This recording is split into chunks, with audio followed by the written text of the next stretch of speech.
Monsieur, pourriez-vous réparer mon jouet? C'était le dernier cadeau de papa. Une jeune fille s'adressa au PDG millionnaire attablé au café. L'endroit était calme, niché au coin d'une rue étroite où le bruit de la ville se fondait en murmures. Il était plus de 16 heures. Un doux jazz s'échappait des haut-parleurs, se mêlant à l'odeur du café et du bitume humide. Elliot Walker était assis à sa table habituelle près de la fenêtre, une tasse en porcelaine posée sur sa soucoupe. Il portait un manteau anthracite sur une chemise blanche repassée, sa cravate légèrement desserrée, comme s'il avait oublié de terminer sa journée. Sa posture était droite mais non rigide, maintenue par une immobilité due à l'habitude, non à la facilité. Ses yeux, pourtant, le trahissaient, distants, fatigués, ailleurs. Il venait ici tous les samedis, à la même heure, prenait le même café noir, s'asseyait à la même place. Il n'apportait jamais d'ordinateur portable, ne répondait jamais au téléphone. Il restait simplement assis à regarder la pluie tomber, pensant, ou du moins essayant de ne pas penser. La sonnette retentit. Une petite fille entra à pas prudents, serrant quelque chose fort dans ses bras. Ses boucles blondes rebondissaient légèrement à chaque mouvement. Elle ne devait pas avoir plus de 4 ans. Son manteau était trop grand, les manches lui cachant les mains, et ses baskets roses étaient éraflées au bout. Elle passa devant le comptoir sans s'arrêter et se planta devant la table d'Elliot. Elle serrait contre elle un ours en peluche dont une oreille pendait, tenu par un fil. Elle leva les yeux vers lui, les yeux grands ouverts, et dit très sérieusement, « Monsieur, pouvez-vous réparer mon jouet ?» C'était notre dernier cadeau de papa. Elle marqua une pause. Maman dit qu'on ne doit pas jeter les choses qui contiennent de l'amour. Elliot cligna des yeux. Un long silence s'installa entre eux.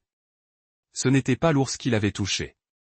C'était la façon dont elle l'avait dit, avec respect, avec une tristesse silencieuse bien trop profonde pour une enfant de son âge.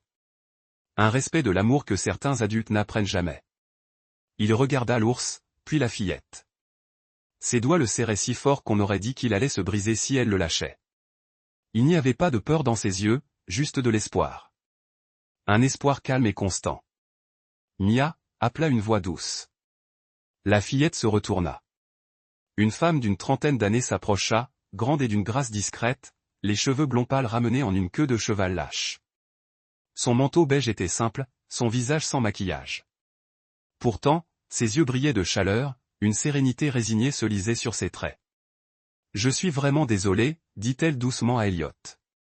Elle a dû s'égarer. J'espère qu'elle ne te dérange pas, Elliot regarda la femme puis l'enfant.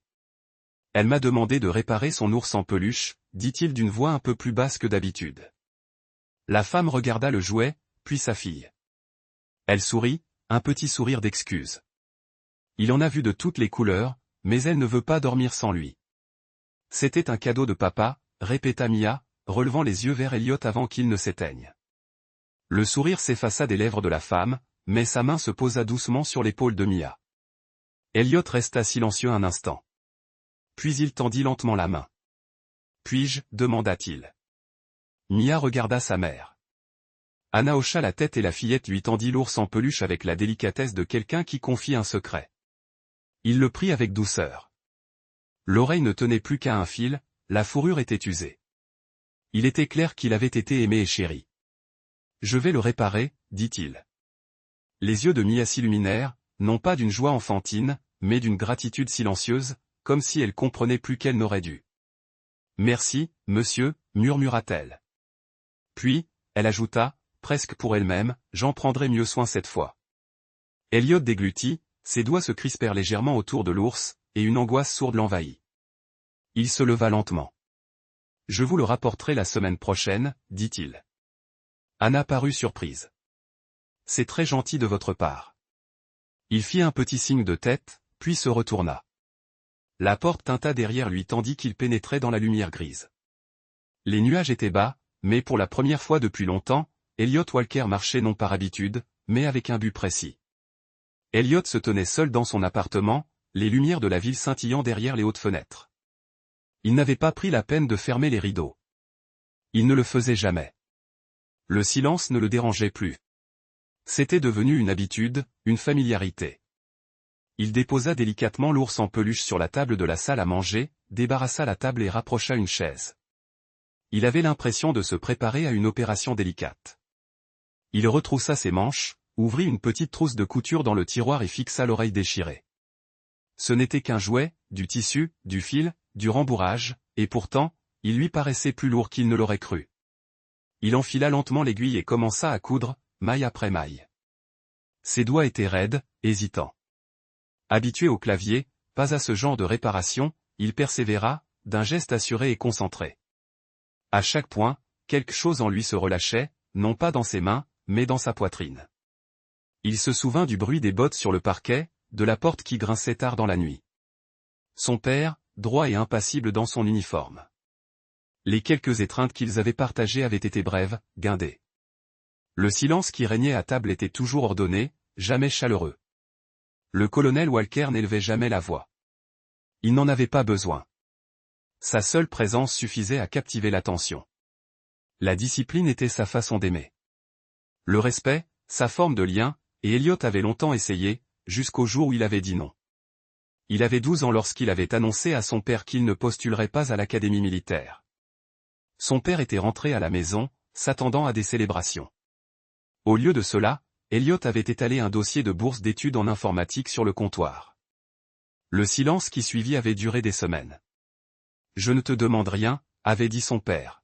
« Je sais », avait répondu Elliot.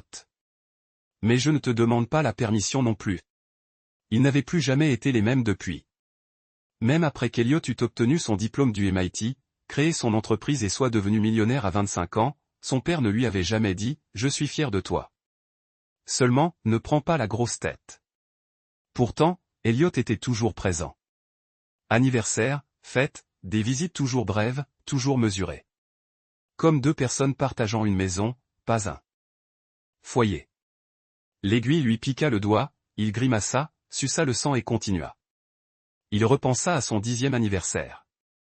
Cette année-là, son père était là. Pas de fête, pas de bougies, juste une simple boîte après le dîner. À l'intérieur, un modèle réduit d'avion, de qualité militaire. Son père lui avait dit, ne le casse pas, Elliot ne l'avait pas cassé, mais il l'avait perdu des années plus tard lors d'un déménagement. Pourtant, il se souvenait encore de la fraîcheur du métal, de l'odeur âcre de la colle, de sa fragilité apparente. Pourquoi n'avait-il jamais dit à son père à quel point il comptait pour lui? Pourquoi ne l'avait-il jamais gardé précieusement? Il termina le dernier point et replia délicatement l'oreille. Ce n'était pas parfait, mais ça tenait, et c'était plus important qu'il ne l'aurait cru. Il se laissa aller dans son fauteuil, fixant l'ourson. La pièce était toujours silencieuse, mais cette fois, le silence était différent, pesant, pas paisible. Il prit l'ourson, passa ses doigts sur les points de couture et murmura, « J'aurais dû le laisser simple. » Il n'était pas sûr s'il parlait du jouet ou de quelque chose de plus profond. Pendant un long moment, il resta assis là, respirant à peine. Puis la pensée lui vint lentement, pesante. Qu'aurait-il ressenti en disant « Je t'aime, papa » ? Pas mentalement. Pas par effort, ni en silence. Juste le dire. Mais il n'avait jamais appris à prononcer ces mots. Pas encore. Le samedi suivant, Elliot arriva au café à 16 heures précises, comme toujours. Mais cette fois, il n'affichait pas seulement son calme habituel et ses pensées vides. Il tenait un sac en papier soigneusement plié, contenant quelque chose de doux. Un ours en peluche qui avait retrouvé ses 2 oreilles, cousues de mains irrégulières mais attentives. Il s'assit à la même table près de la fenêtre, celle légèrement à l'écart des autres. La température avait augmenté et la lumière du soleil filtrait à travers la vitre, capturant la poussière dans l'air comme des paillettes d'or. 10 minutes passèrent avant que la porte ne tinte doucement et que le couple familier n'entre. Mia le reconnut aussitôt. Elle tira sur le manteau de sa mère en murmurant quelque chose, puis la lâcha et traversa le café en courant avec l'urgence d'une enfant retenant son excitation. Elliot se leva à son approche. Il se pencha légèrement et lui tendit le sac. Ses mains s'y glissèrent lentement, comme si elle déballait un trésor. Dès que ses doigts touchèrent l'ourson, elle laissa échapper un petit cri de surprise, empli de respect. « Tu l'as réparé » murmura-t-elle en serrant le jouet contre sa poitrine. « Ses oreilles sont en arrière » ajouta-t-elle, la voix empreinte d'une émotion plus pure que la joie. C'était de la gratitude. « Merci. Merci. Merci » répétait-elle sans cesse, avant de l'enlacer soudainement. Il se figea un instant, surpris, puis posa délicatement une main sur son dos. « De rien » murmura-t-il, ne sachant que dire d'autre. Anna les rejoignit, un peu essoufflée. Elle sourit, les yeux brillants. Je ne m'attendais pas à ce que tu te donnes autant de mal, dit-elle doucement. Ce n'était pas un mal, répondit Elliot. Elle le regarda un instant, le regard fixe mais doux. Merci. Cela signifie plus que je ne peux l'exprimer. Il hocha la tête, presque maladroitement, et désigna la table. Voulez-vous vous joindre à moi? Elle hésita, puis sourit et dit, juste un petit moment. Dès lors, chaque samedi devint une tradition paisible. Anna et Mia arrivaient peu après lui. Elles s'asseyaient ensemble un moment, parfois à sa table, parfois à celle d'à côté. Mia coloriait ou jouait avec son ours en peluche pendant que les adultes discutaient. Rien de trop personnel au début, juste la vie, le travail, les livres, la météo. Mais peu à peu, les choses commencèrent à se dévoiler. Elliot apprit qu'Anna cumulait 3 emplois. Le matin, caissière dans une petite épicerie. L'après-midi, elle aidait à ranger les livres à la bibliothèque municipale. Le soir, elle faisait le ménage dans des bureaux comme celui d'Elliot.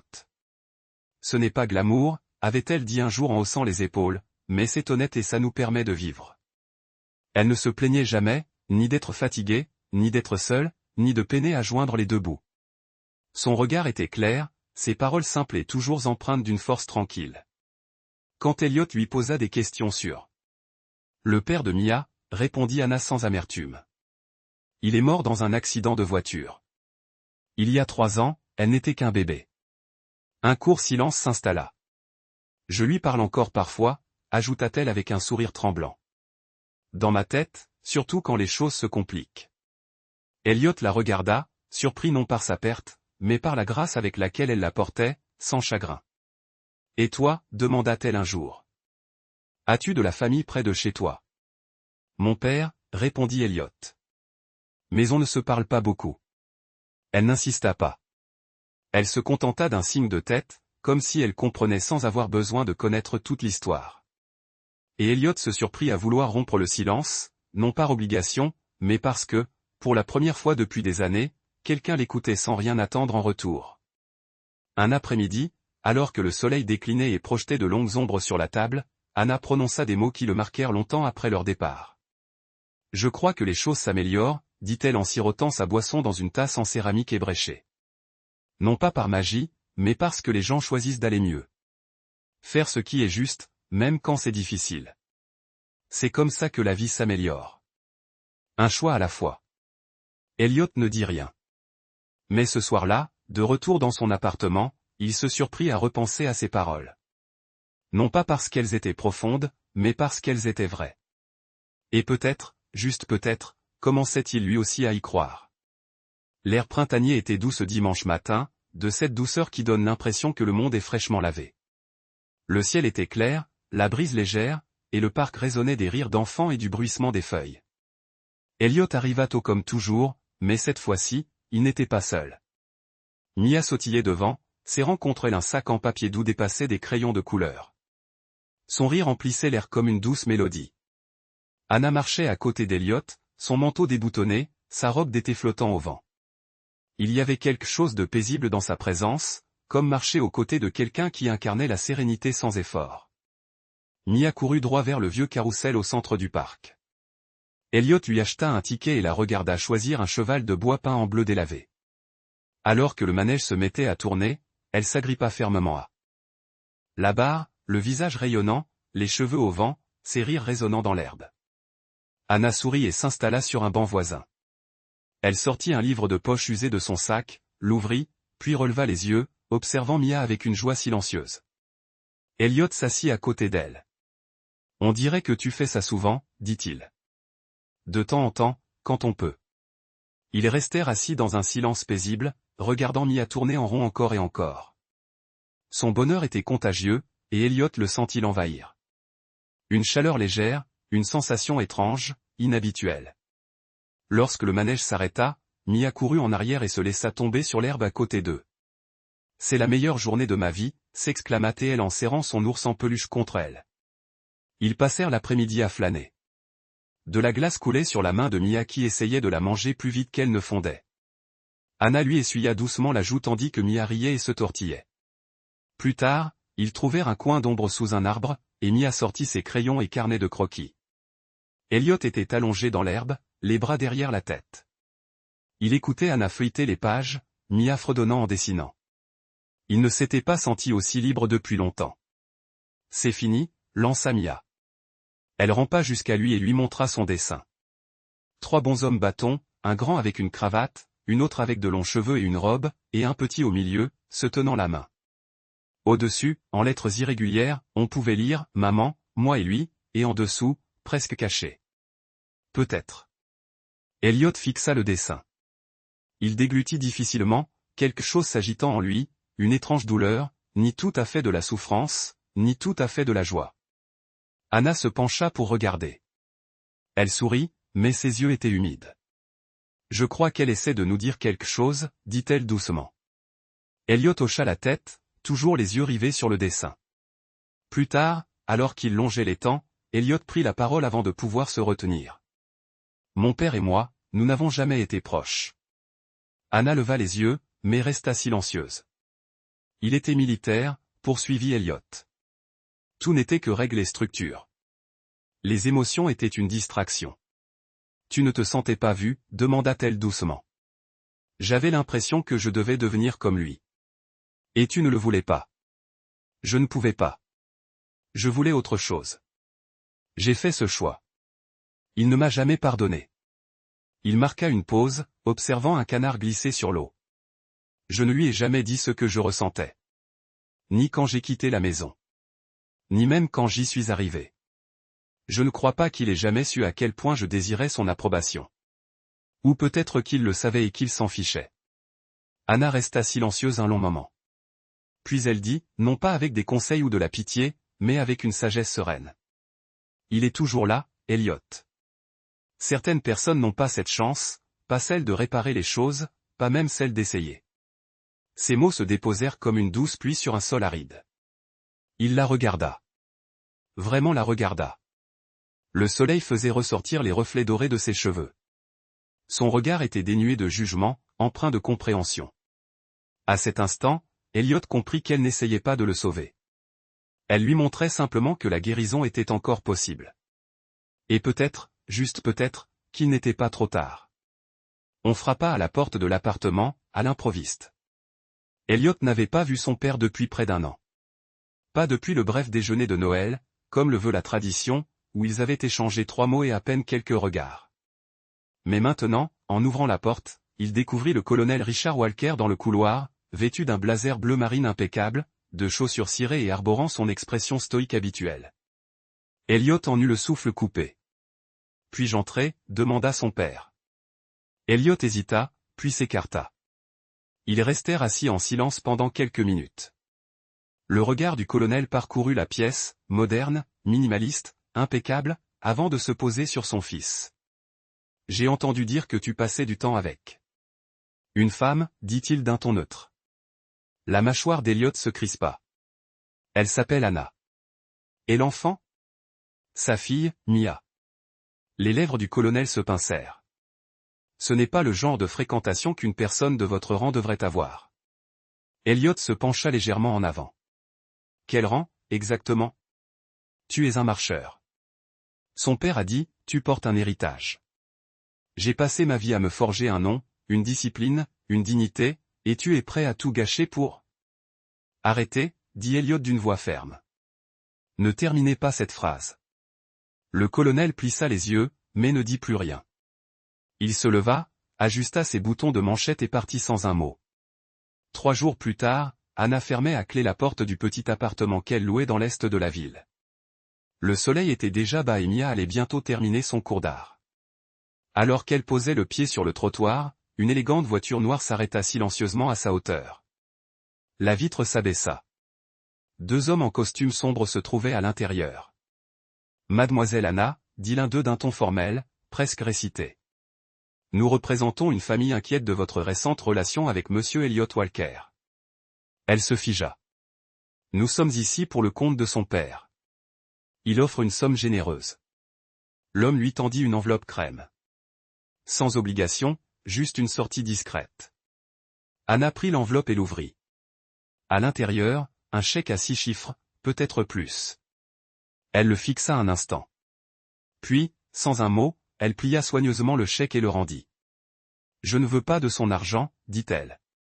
Je veux que ma fille grandisse entourée d'amour. C'est tout. » Le second homme se pencha en avant, la voix plus dure. « Vous feriez bien d'y réfléchir à 2 fois, pour votre bien et celui de vos filles. » C'est alors qu'elle se retourna et s'éloigna. 2 jours plus tard, il pleuvait. Anna quitta le travail plus tôt pour aller chercher Mia. Alors qu'elle traversait le parking derrière l'école, la même voiture noire s'arrêta de nouveau à sa hauteur.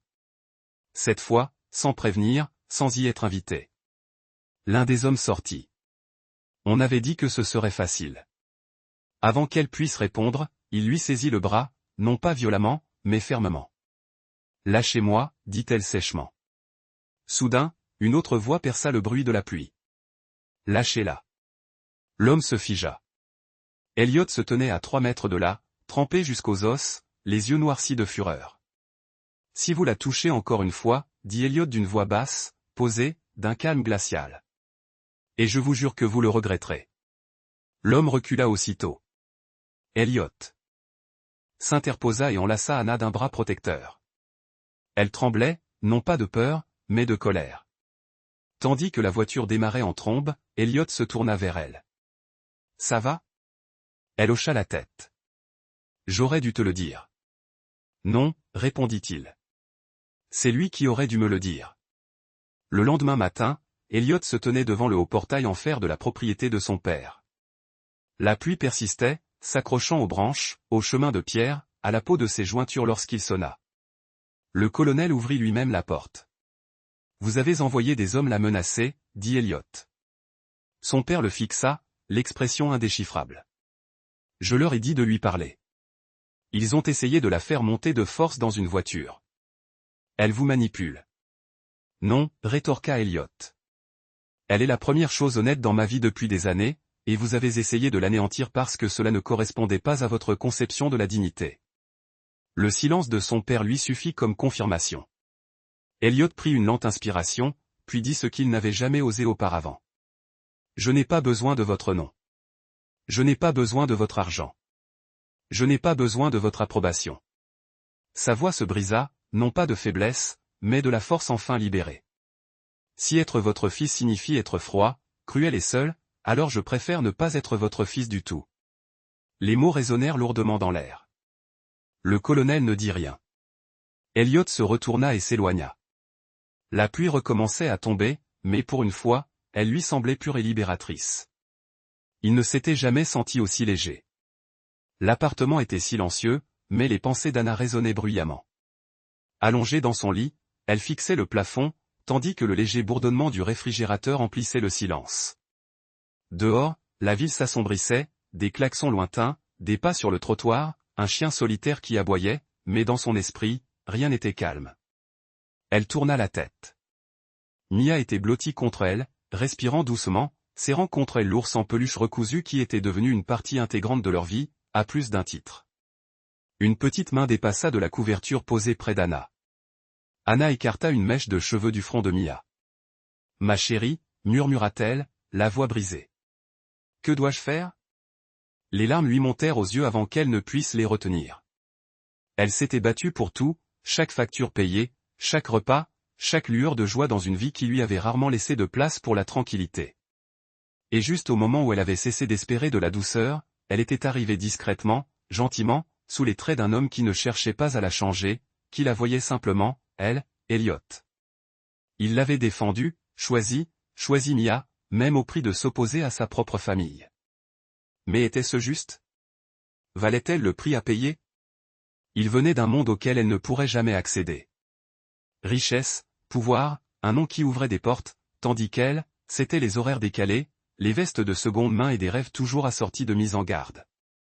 Anna enfouit son visage dans l'oreiller, étouffant un sanglot.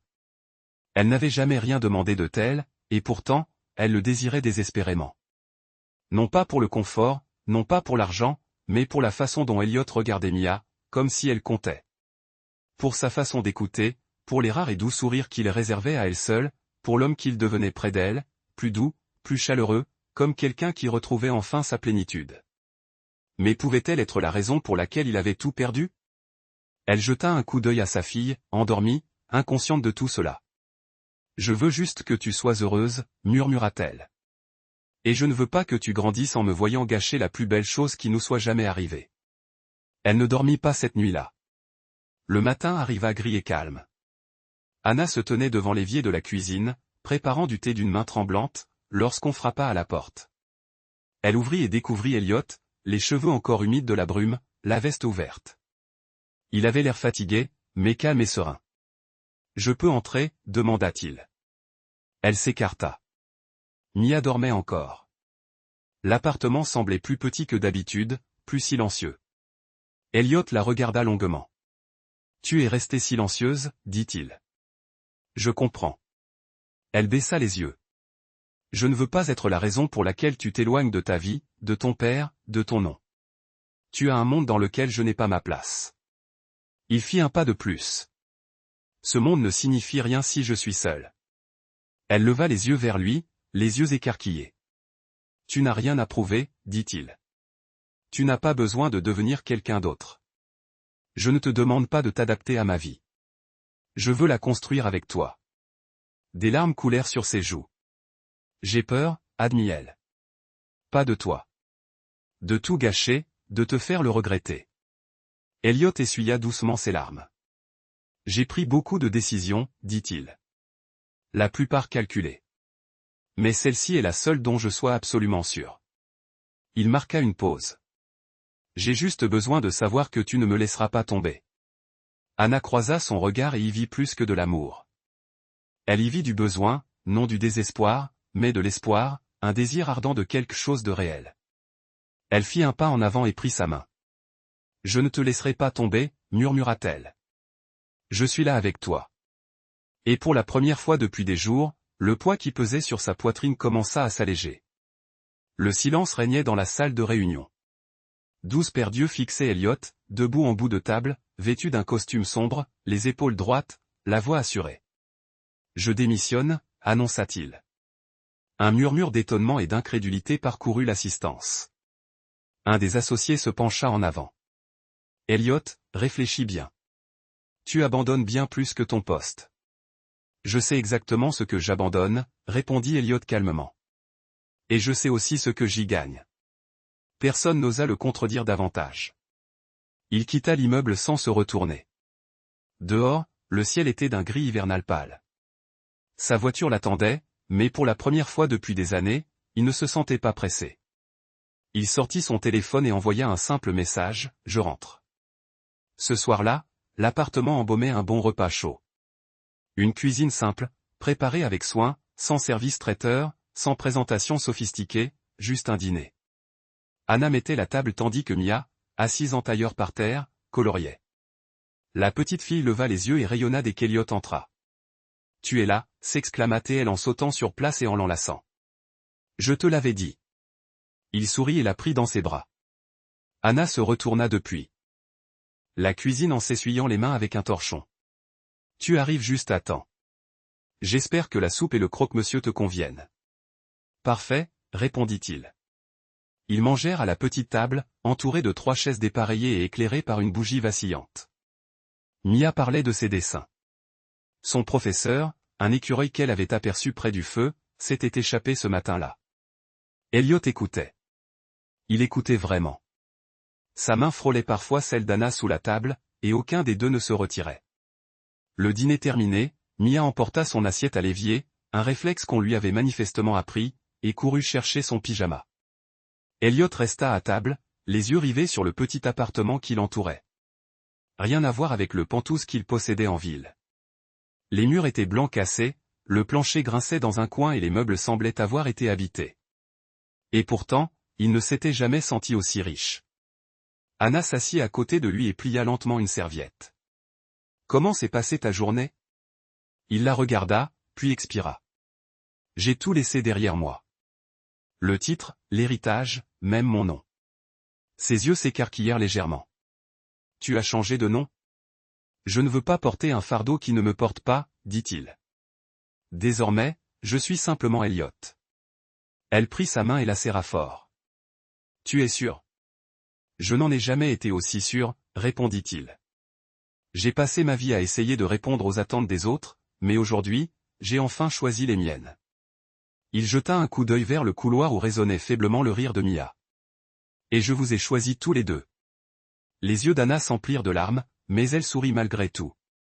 Plus tard dans la soirée, une fois la vaisselle faite et Mia endormie, ils s'assirent ensemble sur le vieux canapé, une couverture sur les jambes, la télévision allumée en sourdine. Elliot pencha la tête en arrière, regarda autour de lui, puis baissa les yeux vers Anna, allongée à ses côtés. Voilà, murmura-t-il, plus pour lui-même que pour elle. Voilà ce que c'est que d'être chez soi. Et dans ce moment de calme ordinaire, loin des gros titres, des salles de réunion et des projecteurs, il ressentit quelque chose qu'il n'avait jamais vraiment connu. La paix. Le jardin était empli d'une douce musique, du parfum des fleurs épanouies et d'un léger murmure de joie. C'était un mariage intime, comme il l'avait souhaité. Des amis proches, quelques voisins, et plus de rire que de formalités. Des chaises pliantes blanches bordaient la pelouse. Des guirlandes lumineuses, suspendues entre les arbres, dansaient sous le soleil de fin d'après-midi. Anna se tenait sous une simple arche en bois. Ses cheveux blonds étaient tressés en une natte lâche, quelques mèches flottant au vent. Elle portait une robe de dentelle qui scintillait naturellement, intemporelle et belle comme elle. Mia se tenait fièrement à ses côtés, vêtue d'une robe jaune pâle, serrant un petit bouquet et rayonnant comme si elle avait attendu ce jour toute sa vie. Elle avait insisté pour les accompagner jusqu'à l'hôtel, sa mère d'un côté, Elliot de l'autre. Elliot, vêtu d'un costume bleu marine classique, sans cravate, un doux sourire aux lèvres, semblait plus léger que jamais.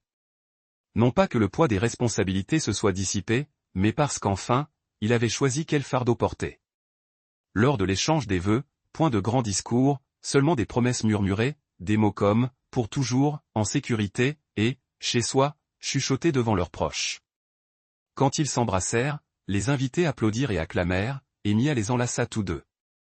Le soleil déclinait tandis que les invités sirotaient de la limonade et coupaient des parts de gâteau maison. Les enfants couraient après les bulles. Les adultes se balançaient au son d'une guitare dans un coin. Ce n'était pas extravagant, mais c'était suffisant. Plus que suffisant. Elliot s'écarta un instant, à bout de souffle. C'est alors qu'il le vit. Tout au fond, presque caché derrière une grande fougère en peau, était assis le colonel Richard Walker. Personne ne l'avait invité. Personne ne l'attendait. Et pourtant, il était là, vêtu d'un simple costume gris, une canne appuyée à ses côtés, les mains jointes sur les genoux. Il ne sourit pas. Il ne fit pas signe de la main. Il se contenta d'un hochement de tête lorsque leurs regards se croisèrent. Elliot se figea, le cœur battant la chamade, submergé par un flot de souvenirs. Mais avant qu'il ne puisse s'approcher, l'homme plus âgé se leva lentement et s'éloigna. En passant devant la table des cadeaux, il déposa quelque chose. Une vieille boîte en bois, petite, polie, tenue avec précaution. Puis il disparut. Elliot traversa la cour et ouvrit la boîte. À l'intérieur se trouvait une maquette d'avion, du même modèle que celle que son père lui avait offerte à l'âge de 10 ans. Les mêmes marquages, la même peinture usée, le même petit éclat sur l'empennage. Elliot en eut le souffle coupé. Sur la maquette se trouvait un morceau de papier plié, une seule phrase écrite à la main de cette écriture militaire soignée et précise qu'il connaissait si bien, « Je ne savais pas comment t'aimer comme il faut, mais je t'ai toujours aimé. » Elliot fixa ces mots longuement. Il ne dit rien. Il s'assit alors sur le banc voisin, serrant la boîte contre ses genoux comme un trésor. Anna le rejoignit quelques minutes plus tard. Elle vit le couvercle ouvert, lut le mot et posa doucement sa tête sur son épaule. Il ne pleura pas tout de suite. Mais lorsque Mia arriva en bondissant, pieds nus, les cheveux en bataille, sa couronne de fleurs de travers, et grimpa sur le banc à côté de lui, elle lui prit la main sans rien demander. « Ça va ?» demanda-t-elle doucement. Elliot hocha la tête. Puis Mia sourit et dit, « Maintenant, tu as 2 filles qui t'aimeront, n'est-ce pas ?» C'est alors que les larmes coulèrent. Des larmes calmes et régulières, comme une libération, une guérison, comme un chapitre qui se referme sans amertume et un nouveau qui commence sous le signe de l'amour. Et à cet instant, sous la douce lumière et l'immensité du ciel, Elliot sut que le bonheur n'avait pas besoin d'être bruyant. Il avait simplement besoin d'être authentique. Merci de nous avoir accompagnés dans ce voyage touchant d'amour, de guérison et de courage discret. Si cette histoire vous a touché vous a rappelé le pouvoir des secondes chances, ou a simplement réchauffé votre cœur, n'oubliez pas de liker, de vous abonner et de partager pour soutenir ces récits inspirants. Nous vous proposons des histoires vraies et émouvantes qui apaisent et inspirent, une à la fois. Il y a toujours quelqu'un qui a besoin d'entendre de telles histoires. Peut-être vous. Peut-être un être cher. Restez avec nous. D'autres moments émouvants arrivent bientôt.